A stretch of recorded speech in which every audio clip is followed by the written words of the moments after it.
دوسرا مسئلہ جو عام طور پر ہمارے عرف میں ہے وہ زمین کا مسئلہ ہے، پراپرٹی۔ زمین 3 قسم کی ہوتی ہے، تھوڑا وقت زیادہ ہوگا چونکہ زکوٰۃ کا مسئلہ اہم ہے۔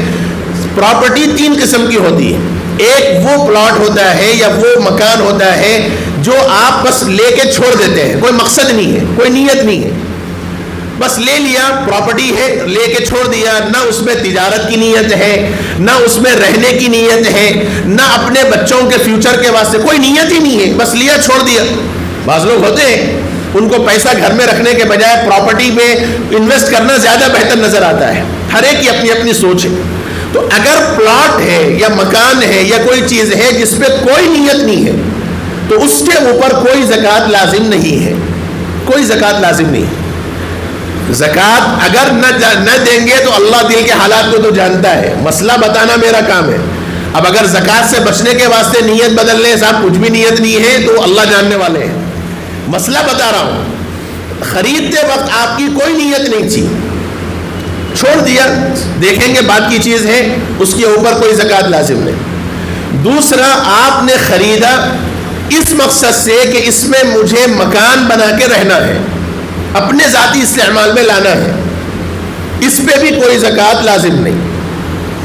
رہا مسئلہ تیسرا، آپ نے کوئی پراپرٹی خریدی اس نیت سے کہ اگر اچھا دام آیا تو بیچ دوں گا، یعنی تجارت کے پرپس پہ آپ نے خریدا، بزنس پرپس پہ خریدا، دام آیا نکال دوں گا، فی الحال تو ہے جیسا اچھا دام آیا نکال دوں گا، یہ نیت ہے تو یہ مال تجارت ہے، اس پر زکوٰۃ لازم ہوگی۔ تو پلاٹ 3 ہوئے، خود رہنے کی نیت ہے، جب بھی ہوئے بنا کے رہوں گا چاہے 10 سال لگ جائے، فی الحال کوئی زکوٰۃ لازم نہیں ہوگی۔ یا آپ نے لیا کوئی نیت نہیں ہے اس کے اوپر، زکوٰۃ لازم نہیں ہوگی۔ تیسرا، وہ پلاٹ جس کو آپ نے لیا تجارت کی نیت سے، آیا دام نکال دوں گا، تو اب اس کے اوپر زکوٰۃ لازم ہوگی مارکیٹ ویلو کے اعتبار سے، ہر سال کی ویلو، جس سال خریدا اس کا نہیں، ہر سال اس پلاٹ کی کیا ویلو ہوتی ہے آپ کی، اس ویلویشن کو سامنے رکھ کر زکوٰۃ نکالی جائے۔ خریدا آپ نے کتنے میں بھی ہو، اس سے بحث نہیں، اس وقت اس پلاٹ کی کیا قیمت ہے، کیا اس کی ویلو ہے، اس ویلو کو سامنے رکھ کر آپ پر 2.5% کے اعتبار سے، یعنی 1 لاکھ پر 2,500 کے حساب سے زکوٰۃ لازم ہوگی۔ ایسے ہی بعض وہ لوگ ہوتے ہیں جو سونا اپنی بچیوں کے واسطے اٹھا کر رکھتے ہیں، بچیوں کے فیوچر کے واسطے سونا خرید کے رکھ لیتے ہیں۔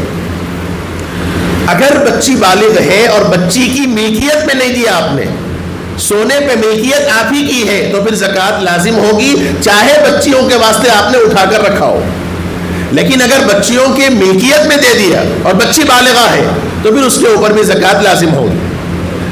اس عاجز کا رجحان اور میلان یہ ہے کہ سونے پر اگرچہ کہ بچیوں کے واسطے اٹھا کر رکھا ہے آپ نے، لیکن چونکہ وہ مال موجود ہے، اگر وہ 87 گرام ہے تو آپ کو زکوٰۃ ادا کر دینی چاہیے۔ زکوٰۃ ادا کرنے سے مال میں بظاہر کمی ہوتی ہے، بظاہر کمی ہو رہی، 1,02,500 آپ نے نکال دیا تو اب سیدھا اب آپ کے پاس 96,500 بچ گئے، بلکہ 97,500 بچ گئے، 2,500 کم ہو گئے، لیکن بظاہر کم ہوئے، حقیقتاً اس میں برکت آئی، اور آپ محسوس کریں گے اگلا سال آنے سے پہلے اللہ پاک اس میں ضرور بڑھوتری فرمائے گا۔ یہ تجربات ہیں، خواہ مخواہ ہیلے حوالے کر کے زکوٰۃ ادا نہ کرنا یہ بہت بڑی محرومی کی بات ہے۔ اللہ کے نبی نے ارشاد فرمایا میرا آپ کا ایمان ہے، اللہ کے نبی نے فرمایا کہ صدقات بلیات کو ٹالتے ہیں، قرآن کہتا ہے یمحق اللہ الربا ویربی الصدقات، اللہ تعالیٰ ربا کو مٹاتے ہیں، صدقات کو بڑھاتے ہیں، اور صدقات کو بڑھانے کا مطلب صدقہ انسان جب کرتا ہے، زکوٰۃ ادا کرتا ہے، اللہ پاک اس میں غیر معمولی برکت نصیب فرماتے ہیں۔ اس لیے میرے بھائیوں، زکوٰۃ میں ہیلے حوالے اختیار نہیں کرنے چاہیے۔